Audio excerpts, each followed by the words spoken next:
Barbie, sabi ko na!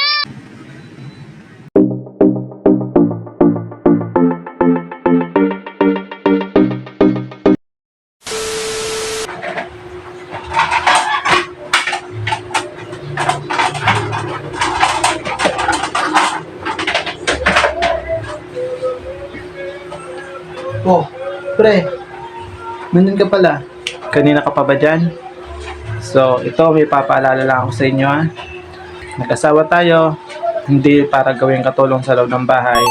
Nag-asawa tayo para may mag-alaga ng mga anak natin at may mag-alaga sa iyo, katulad mo. At may makasama ka habang buhay. So, Wow. pag wala tayong ginagawa, tulungan natin ang ating asawa. Pwede na!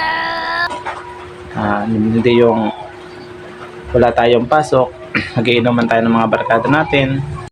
Paano masabi? Kung hindi, mag-email lang tayo maghapon. So, hindi dapat ganun.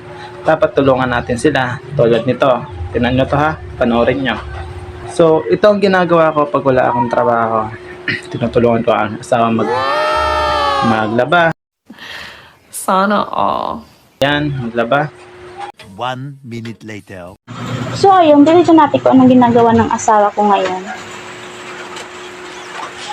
Uy, Da! Ano ginagawa mo? Lalaba. Okay. Ba't nakabra ka? Wala, sinusukat ko lang yung promo. Patingin nga! Ganyan! Okay ba? Parang pangat ko.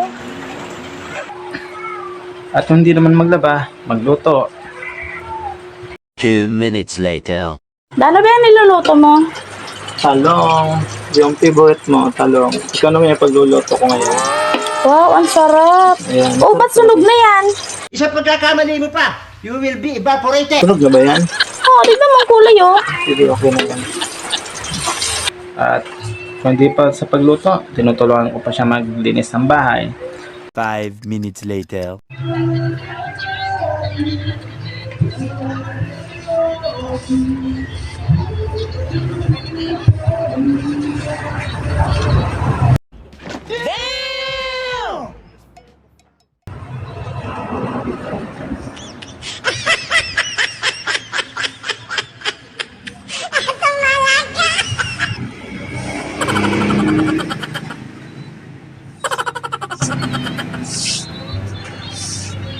Kaya niya ba to? So, ayun ang mga kaidol. Tulad ng sinabi ko, hindi tayo nag-asawa para gawing katulong. Tulungan natin sila kapag wala tayong trabaho. At huwag natin silang hayaan na silang gumawa ng trabaho sa loob ng bahay. So, ayun lang mga ka-idol, and thank you so much and God bless.